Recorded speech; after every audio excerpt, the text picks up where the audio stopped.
kung iba ang sineselebrate nila sa buhay po nila? How can we say them Merry Christmas kung wala naman silang tamang relasyon at tamang pananampalataya kay Yesu Cristo? Amen. Sa totoo lamang po, ang may karapatan lamang po tumanggap ng maligayang Pasko ay yung mga totoong Kristiyano na sumampalataya kay Yesu Cristo. Amen po ba? Amen. Precious. Kapatid,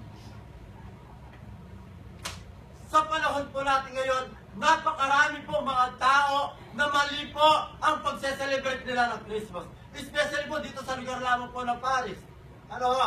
At kahit sa anong bansa na nakasulat sa bahay po nila, nakadisplay sa pintuan po nila, Merry Christmas, Happy New Year. Pero sino po nakalagay na mukha doon? Si Santa Claus. Kapatid, ang ipinanganak na tagapagligtas, hindi po sa Santa Claus. Amen po ba? Pero, ang nakakalungkot, tayo po, nadisip po tayo sa ganung paniniwala na kung saan, nung bata po tayo, akala po natin the true essence of Christmas ay si Santa Claus. Dahil ang kaisipan po natin, ang kaalaman po natin na si Santa Claus po ang siyang nagbibigay ng tunay na regalo, ang nagbibigay ng tunay na saya, ang nagbibigay ng tunay na kapayapaan. Ano po ba? Dahil yun po ang tinuro po sa atin. Dahil yun po ang naging tradisyon. Dahil yun po ang tinuro natin ninuro ng ating mga magulang. Kaya sa amin po sa bahay po namin, hindi lang po kami nagtalagay po ng mga mukha po ni Santa Claus. Hindi lang po kami, nagmukha ko na lang po yung pinalagay ko. Ano ho? At least ako, hindi ako makakalimutan. Ano ho? Ibig mo sabihin mga kapatid, kasi mga bata, ano ho, ang mga bata, pag may nakita silang mataba, ano, ay mukhang Santa Claus siya. Pag may nakita silang malaki ang tiyan, ay mukhang Santa Claus siya. Tama ba? Totoo po yun. Pero alam po nyo, totoo po, si Santa Claus po ay naging maganda po mga ginawa po niya. Ang legalism po niya, ano ho, ay maganda ang iniwan po niya. Pero hindi po sinabi po ni Santa Claus na siya po ay palit po natin kay Kristo.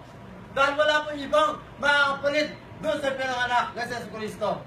At wala pong ibang magbibigay ng kapayapaan po sa atin kundi si Yesu Cristo. Kapatid, maliwanag na sinabi po ng banal na kasulatan sa John chapter 16 verse 33, but in me there is peace, but in the world full of tribulation. Kapatid, totoo po. Sa mundong ito ay punong-puno ng paghihirap. Sa mundong ito, marami po tayong makikita ang paghihirap, mga sufferings, mga pagsubok, kahit yung mga tao po nakapaligid po sa atin, kahit sa loob po ng iglesia. Minsan, kung maghahanap ka ng kapayapaan sa kapwa mananampalataya mo, hindi mo makikita ang tunay na kapayapaan. Dahil ang bawat isa po sa atin ay nagkakasala at nagkakamali. Tama po ba? Amen. Ang bawat isa po sa atin may kahinaan. Kaya huwag natin hanapin ang kapayapaan sa iyong katabi. Dahil hindi mo mahanap ang kapayapaan sa buhay ninyo. Kapatid, baliwanag na sinasabi ko ng banal na kasulatan. Matthew chapter 2, na kung saan, na ito pong pinanganak po sa Yesu Cristo. Ano, meron po 3 wise men. Tama mo ba? Na napakalayang po lugar. Hinanap po nila at nagtanong po nila kung saan po pinanganak yung si Cristo. Tama mo ba? Nagtanong po sila. At alam po niya bakit po siya, paano po natagpuan ang tagapagligtas ang pinanganak na si Yesu Cristo. Paano po nila natagpuan? Sa mamagitan po ng star, yung tala, tama po ba?